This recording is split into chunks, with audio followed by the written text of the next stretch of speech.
It's my pleasure and my honor to introduce to you our next two speakers. First, let me explain to you our mission with the NAACP. Our mission is to ensure the political, educational, social, economic equality of the rights, including environmental justice, and eliminate race-based discrimination. I've been with the NAACP for a little over 3 years, found it to be one of the most inclusive organizations that you could be a part of. And remember to reach out to us after this panel for membership and everything like that. Grid also is in the house, and their vision is a transition to clean, renewable energy that includes everyone. Again, inclusivity in all of this. As I bring up these speakers, I have to be honest with you. When someone has been into this work with the NAACP for over 15 years, means they believe in this actual mission statement to the fullest. Eat, sleep, and breathe it. Because inclusivity, civil rights, the rights of all is what we believe in. So it is my pleasure, drove all the way from Colorado Springs to give you this important information.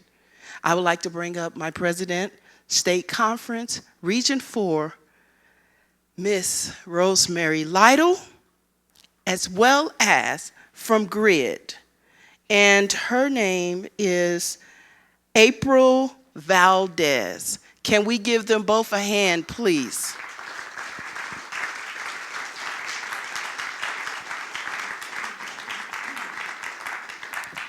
Hey everybody, how's it going? Awesome. My name's Brittany Heller. I am the Workforce and Volunteer Program Manager at GridAlternatives. Hi, I'm April. I'm the Workforce and Programs Assistant at GridAlternatives. Yeah, has anybody ever heard of GridAlternatives? Just kind of curious. Couple people, not a ton. Okay, awesome. Great. So our whole organization is all about having a transition to clean energy away from fossil fuels that includes everybody. And what we're going to talk about is really briefly a little bit about what that includes and then how we do it here on the local level. Which I feel like will be really interesting because a lot of Crystal's presentation was, stories happening all over the country, and we can give you guys a little bit of info about what's happening right here in Denver.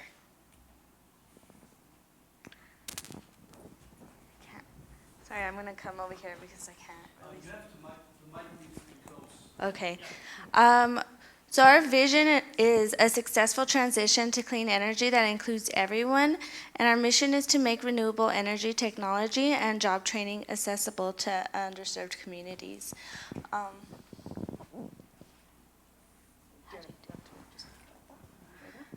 We're located, a lot of our offices are of course in California. We're here in Colorado. We also do some tribal. We go out to the reservations, some Indian reservations, and we do tribal, international, Nicaragua, Nepal, and Mexico. So we do a lot of solar installs all over.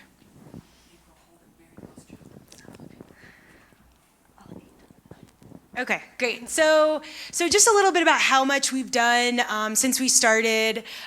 This is just nationwide looking at we've done. We hit a huge milestone this year, and that was 10,000 installs. So that is a ton of families that are getting our solar technology. So we do that in a variety of ways. We do that with residential solar systems. So we hop out on roofs. A lot of times a homeowner will be out there helping us. We'll be out there with volunteers. Homeowners will cook everybody lunch. That's one way we do it. Here in Colorado, we've really been pioneering low-income community solar.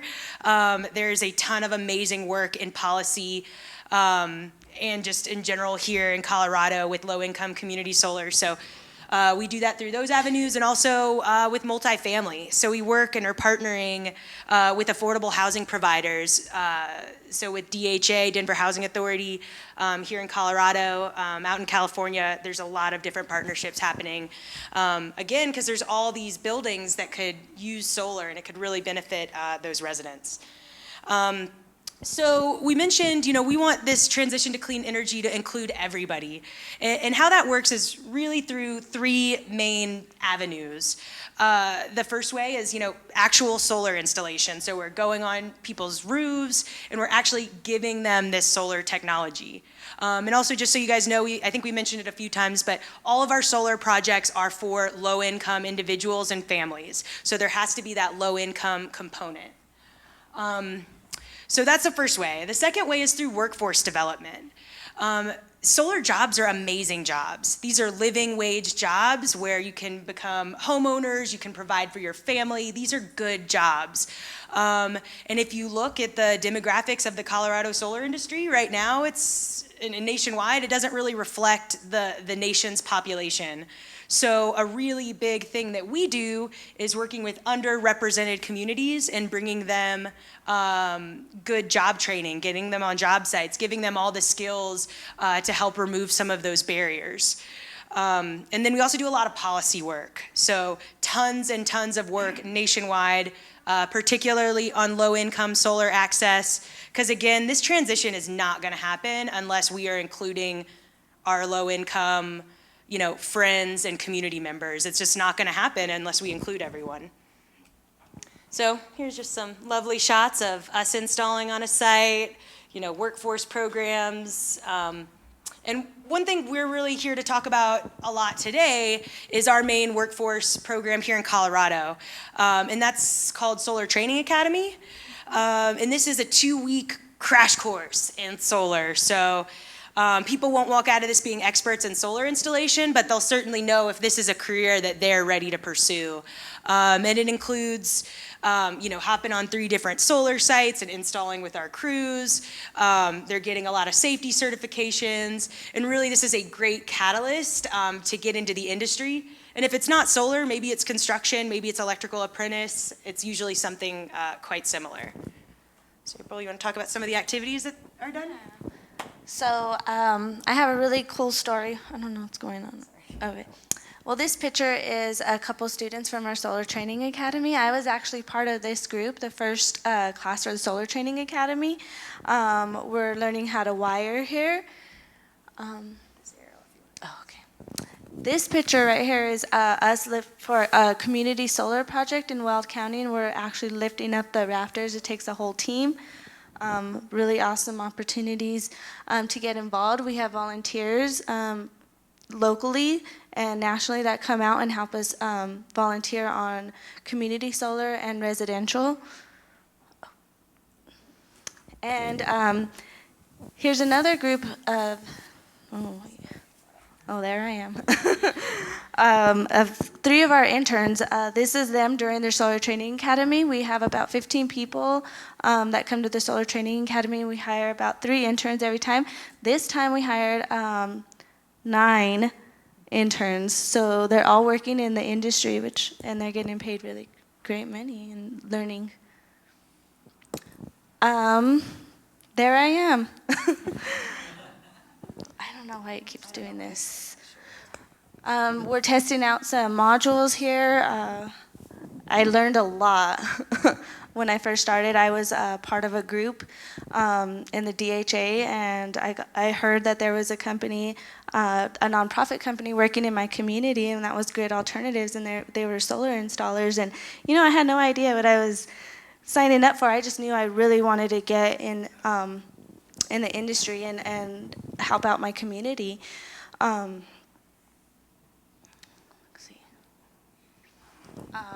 I wanted to help out and learn more about what was going on. I didn't know what I was signing up for. I didn't know solar installation involved climbing up on a roof.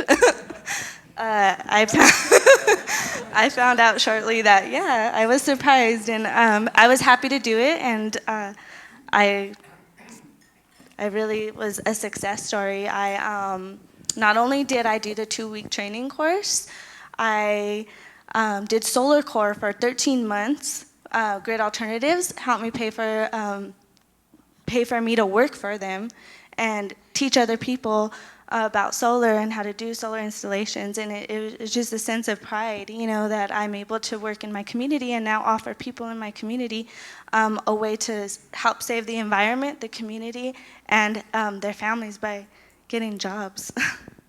And oh yeah, this picture is another one. So you'll see up there is my cousin. She's also a woman in the industry now. She knew a little bit more than I did. She knew she was going to get up on a roof and do some solar installs, and she's excited she does not want to work at a desk. She's excited to be part of this group. She's actually been hired as an intern through GridAlternatives, and all these people here have been hired as interns, I believe, except for maybe 2 of them. But they're doing really good.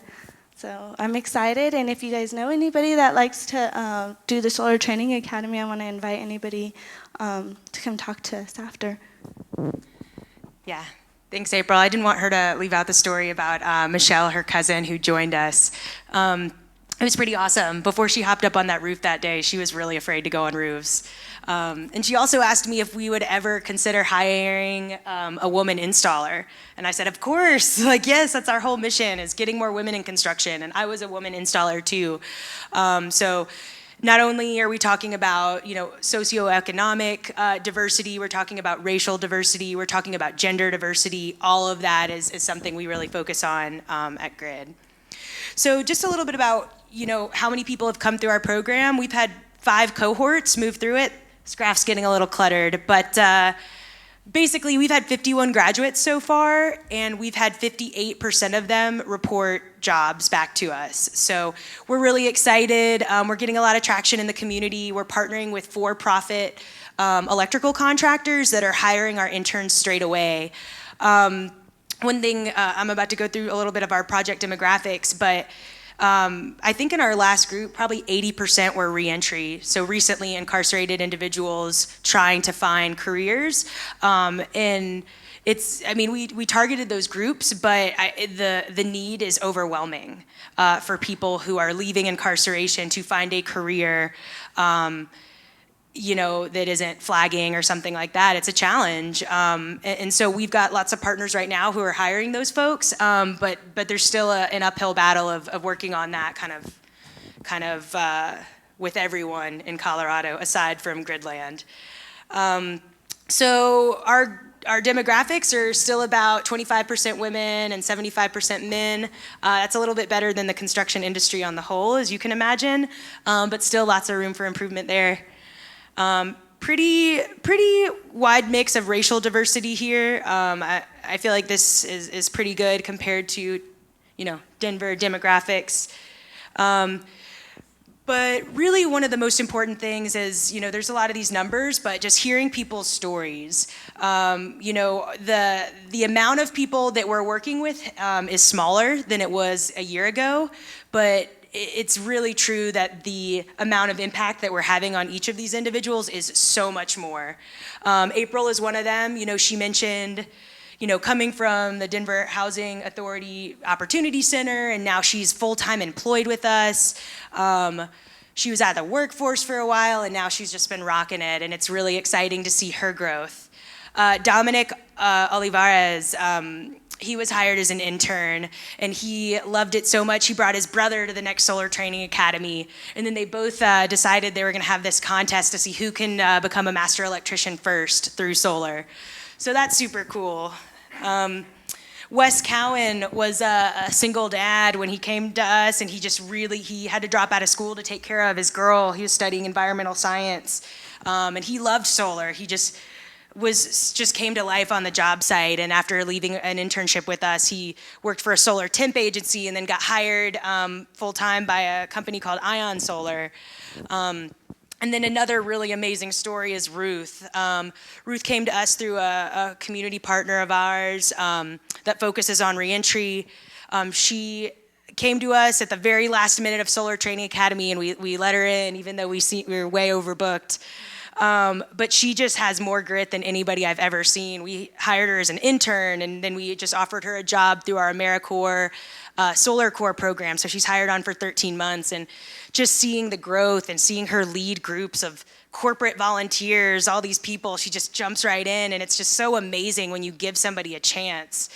what they will do. And being a part of this work every day, solar is amazing to begin with, but being able to work with all these communities and help them is just amazing. So we're really happy to do it. If you have any questions, let us know. I think it's you guys. I've been experiencing some of the most profound moments of my personal life in the last few weeks. And it's amazing. And it also reminds me of the intersection of my personal life and this work. And there's been something on my heart that I think is really applicable to this gathering today. And it's a Langston Hughes poem. I too sing America. I am the darker sister. They send me to eat in the kitchen when company comes, but I laugh and eat well and grow strong. Tomorrow, I'll be at the table when company comes, the dining room table. No one will dare say to me, go eat in the kitchen then. Besides, they'll see how beautiful I am and be ashamed. I too am America. To me, that says everything about the NAACP and its environmental and climate justice mission. But I really want to take a point of personal privilege and say thank you to Reverend Tammy Garrett Williams, our NAACP State Secretary and President and CEO at the Above Waters Project, for stepping in like she does, in the way that she does, to be here with you today as I was driving from Colorado Springs. And I also want to recognize our state Climate and Environmental Justice Chair, who's been with you as a volunteer. I think for this whole weekend she'll be here in the person of Mercedes Perez Whitman. You should wave. You should wave. You should smile. Isn't she beautiful? I want to recognize also someone who thought it not robbery to drop everything and be here with us this morning, and that is Annette James. You should stand and wave. Beautiful person, first vice president of the Boulder County NAACP. We've had two people who've stepped up today to say they would join the NAACP, and one is Rian, and we start claiming you as soon as you say you're going to do it. And we also put you on Front Street to make sure. So thank you, Rian. I don't have to put this person on Front Street.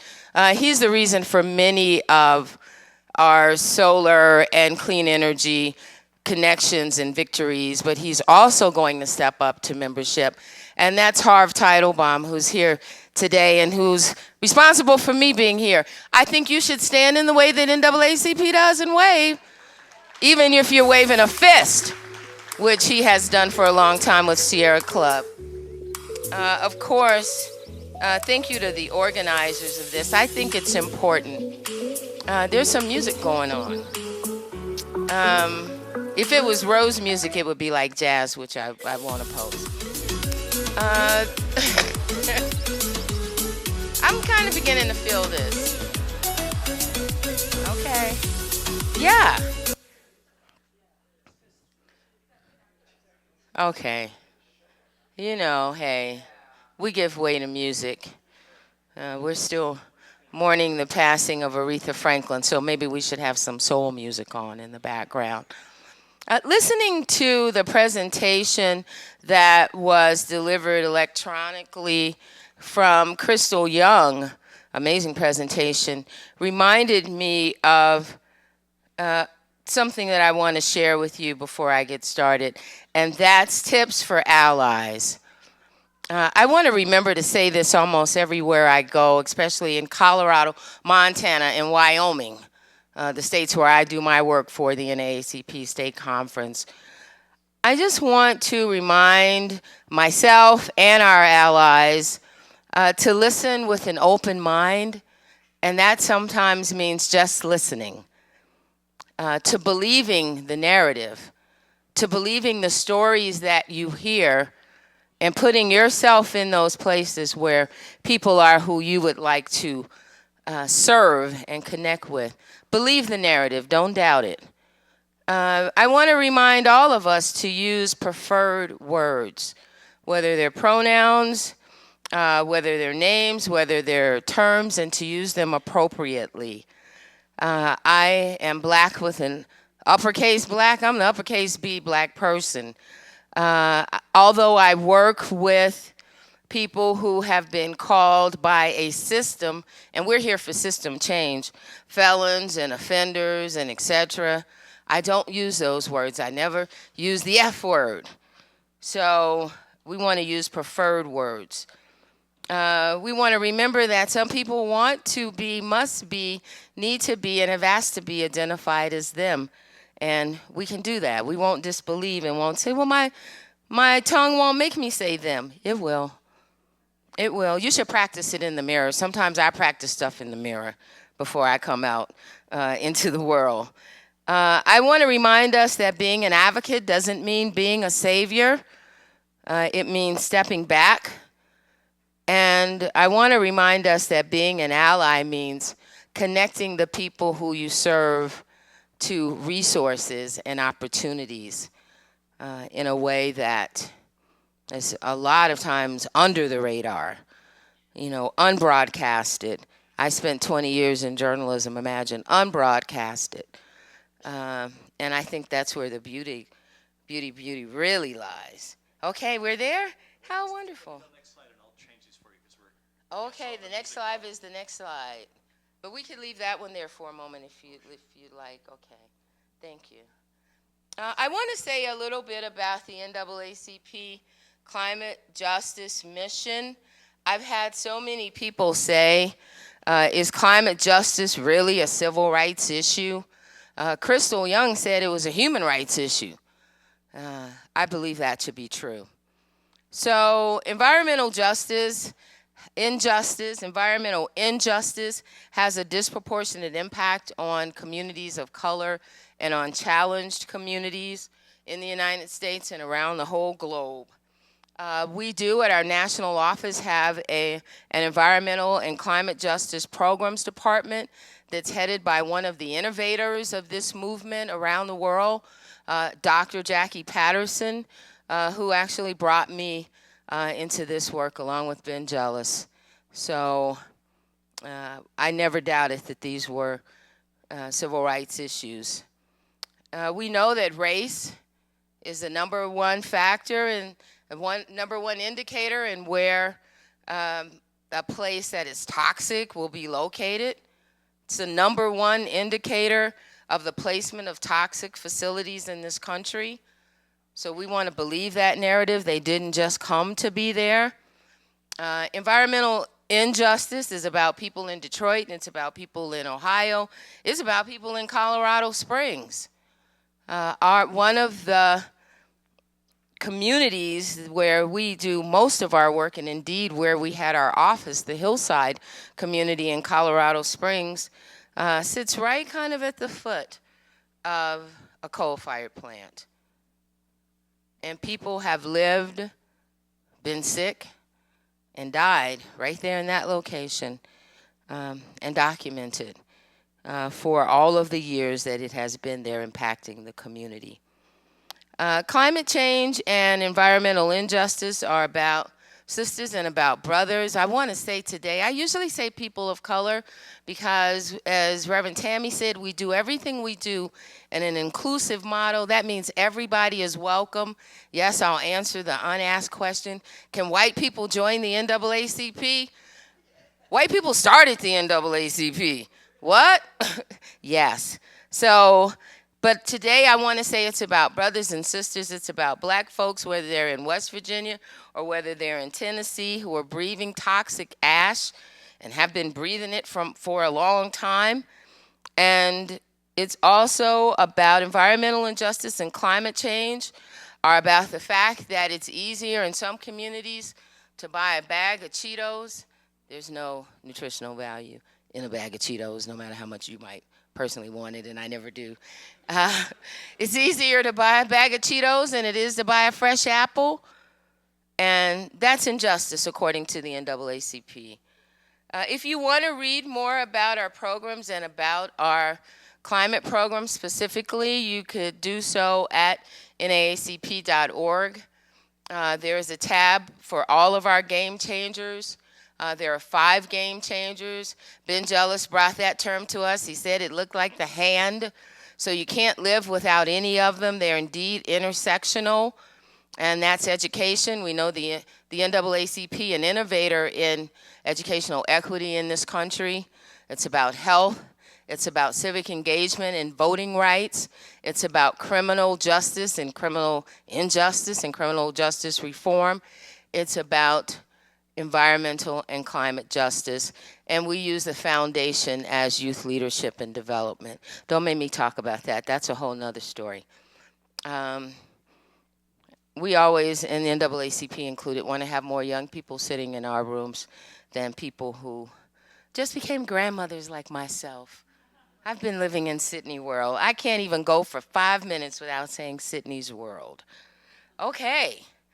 The NAACP, through our partnerships with national organizations like GridAlternatives and Vote Solar and state organizations, began to really take seriously this intersectional, it's all connected thing that we talk about in our game changers, and we began to vision how we might have an intersection between climate and environmental justice and criminal justice reform. 2 strong departments at our national office. And that kind of realization, the visioning of that, resulted in a pilot program that's being operated and has been operated for the last year in Colorado Springs through a program called Positive Impact Colorado. Really, Positive Impact began before it knew it was beginning. It began when the NAACP led the relocation of 2,600 children and adults from the Gulf Coast during Katrina and Rita to Colorado Springs in the Pikes Peak region. You know, it was like bringing people to Pluto. The NAACP was critically needed. We were doing disaster relief, but we were also doing something else. We quickly learned that about 15% of the people that who we had relocated had some criminal background. You know, they background checked them. They almost put up metal detectors at the disaster relief center before they arrived, you know, because people fleeing a disaster would, of course, have their knives and guns on them. We prevented that from happening. So thankful for our previous state president who made sure that wouldn't happen. But in doing so, as I said, we discovered that about 15% of the people could not take the jobs, the free housing, because of the barriers, even some of the nonprofit assistance, because of the barriers presented by previous felony records, previous incarceration records. And so we began doing a program of reentry services in 2005 before we knew that there would even be such a thing. That resulted in Positive Impact Colorado. So these slides are about positive impact and how through this union with civil rights, we've been able to create bridges to successful reentry for people. I'm going to kind of disclaim by saying that Positive Impact started out as a state-funded program, funded through legislation, through funds that did not go to the Department of Corrections, but instead came to communities, but indeed was intimately linked to the Department of Parole and the Department of Corrections. After 3 years, we found that we couldn't serve both God and man. And I say God is civil rights and man is the state.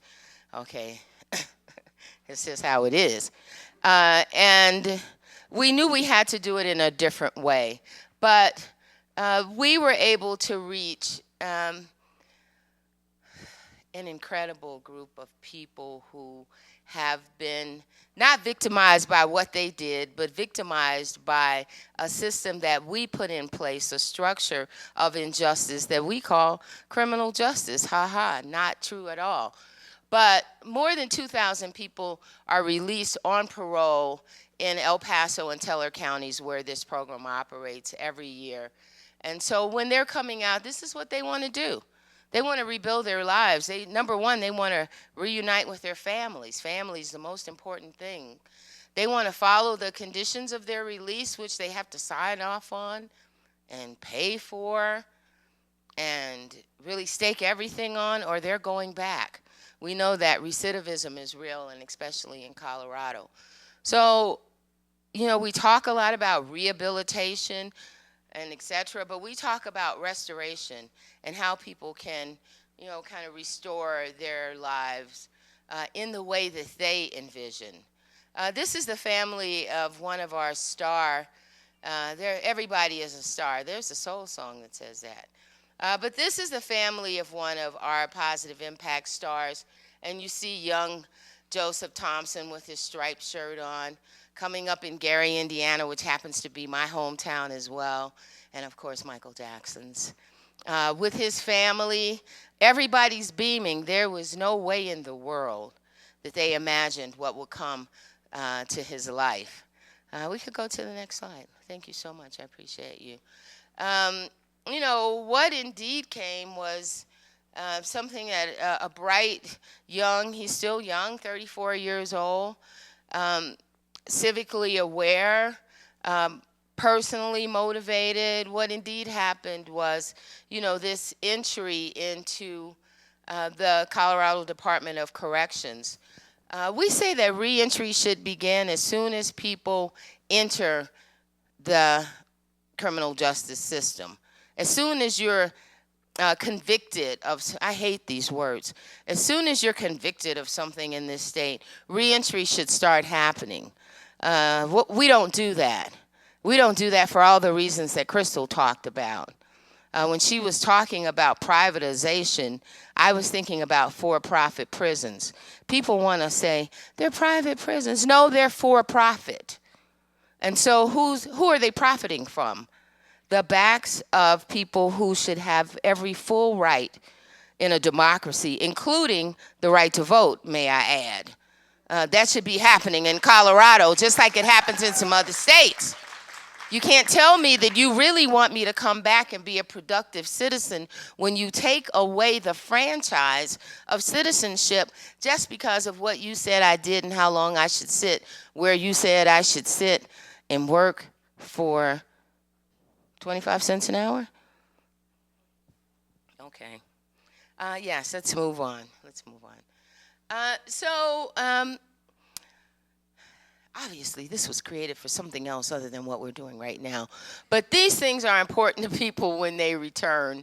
Positive impact has helped people get all of these things, these critical papers and kind of these tools, and so that you can move on. You can't move on if you can't get your driver's license.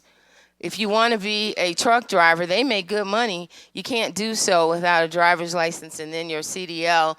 And if you're being held back by the circumstances of your past, how do you get to move forward? And unless you move forward, aren't you a drain on not only your family, but on quote-unquote society? So shouldn't society make it easier for you to reenter rather than more difficult? This is Harold Adams, who is now, he has a really big title like Director of Facility Services at Solid Rock Christian Community Center in Colorado Springs. He came to Positive Impact as someone who said he didn't even want to show his face in Hillside because he had spent 3 years serving time after doing this crime. And he always saw himself as a leader and not someone who would take away from his community. We indeed say that people have an opportunity for leadership more than anything else. Who do we need to step up more than this disproportionate group of people who have been taken away from community? I'm so proud of Harold Adams. And he still shows up with the two things that I like, at least once a month, coffee and some fruit. It's just, he knows how to push those buttons very well in every way. We really appreciate him. Let's go on to the next one. Let's see what we have here. Yeah, let's go on to the next one. Let's go back to Joyce for a moment. Joyce graduated recently from Pikes Peak Community College and has an AA degree now and is trying to figure out how she's going to go on and get her bachelor's degree. She worked at Positive Impact for a time. Women are disproportionately represented in Colorado's correctional, lack of correction. I don't know how they can call it correctional when it so many times just messes everything up rather than aligning it. But Joyce worked at Positive Impact for a time, focused on her studies, and is now positioning herself for the next thing. I hope that her call to business development will be a way that we show that people have worth no matter where life has taken them, and that worth benefits everybody. Let's move forward. These were some statistics about Positive Impact and the ways in which we impacted people's lives based on the numbers. We helped 500 parolees, as they were called, by the Department of Corrections. I'm not even sure. I don't like that word up there. That's going to go away. We helped nearly 500 people released to parole to move forward towards personal and professional excellence. Lots of ways that we did that through soft and hard skills. Knowing how to put together a resume is critically important. It's as important as having the tools to go to a self-sustaining career. We provided more than, and it's way more than now, 800 hours of open computer access, because if they don't want you in the public library, and sometimes they don't want you in the public library. Can you imagine such a thing? I'm sure that's not what Carnegie had in mind. But having those computer labs was critical to the success of so many people. We did guide and are continuing to guide 125 returning citizens. I like that phrase much better, in gaining hard and soft and occupational training. So our solar piece is really where that fits and is where we are expanding now. We've seen participants through, I don't even know, I can't read that right now.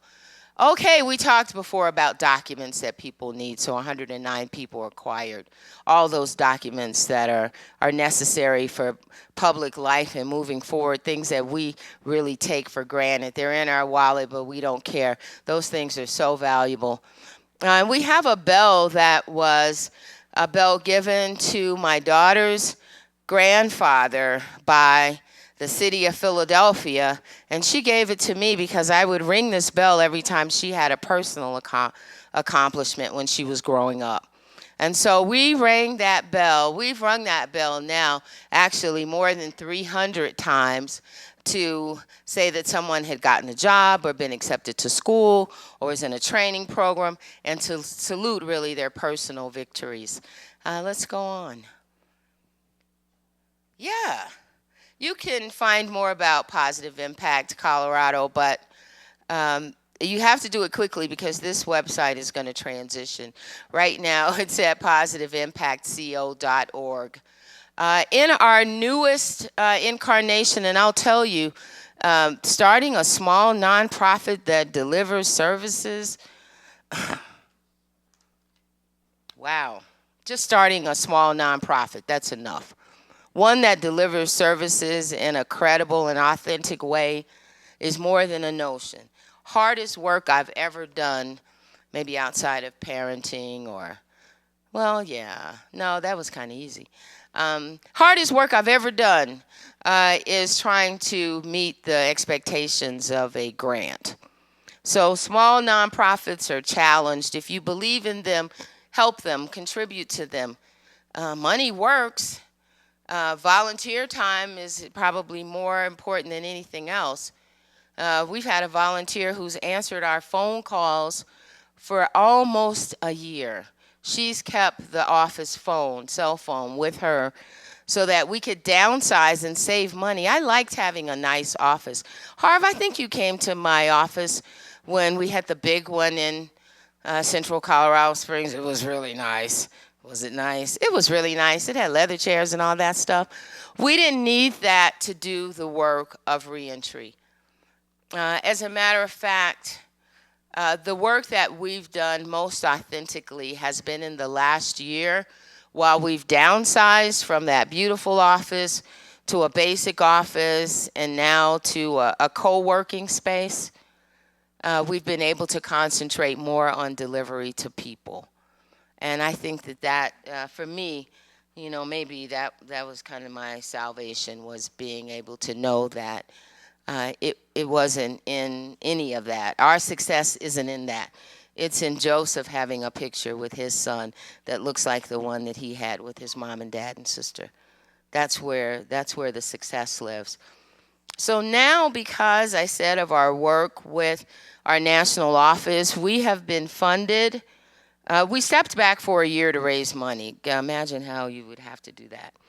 Now we've been funded to concentrate on our Power Up program, which I think I started with talking to you about. It's about leadership development. It's about ECJ education and experiences for people previously incarcerated. And then it's about training opportunities in clean and solar energy. As Crystal said, putting people at the center instead of putting corporate profits at the center.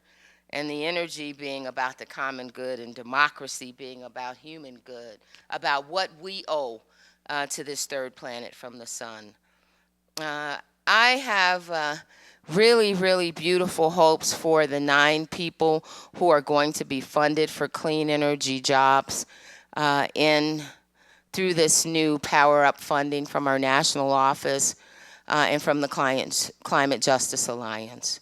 Really, really excited about it, and I hope that in the future, maybe we'll have 9 people with me who can tell their own stories. I want to finish up by saying that the NAACP is always about the power of democracy and about what happens at the ballot box. We're supporting 3 ballot box initiatives in this November election. Prop 111 will lower the rate cap on predatory payday loans. Please vote yes. Please vote yes if you're concerned about economic justice. Amendment A please vote yes on Amendment A to remove the reference to slavery and involuntary servitude from our state constitution. We're not confused anymore. We can tell our friends and even our enemies to vote yes, because it's good for all of us. And vote yes on Amendment 73. It makes more equitable funding for education in Colorado so that a child in any zip code can be assured of a quality education, that there are equitable resources.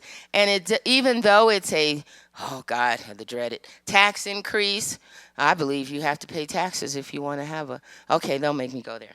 Okay, so even though it's a tax increase, it only affects the top 8% of income earners in Colorado. So if you're in the top 8%, see me afterwards, because I think you should make a contribution to the NAACP.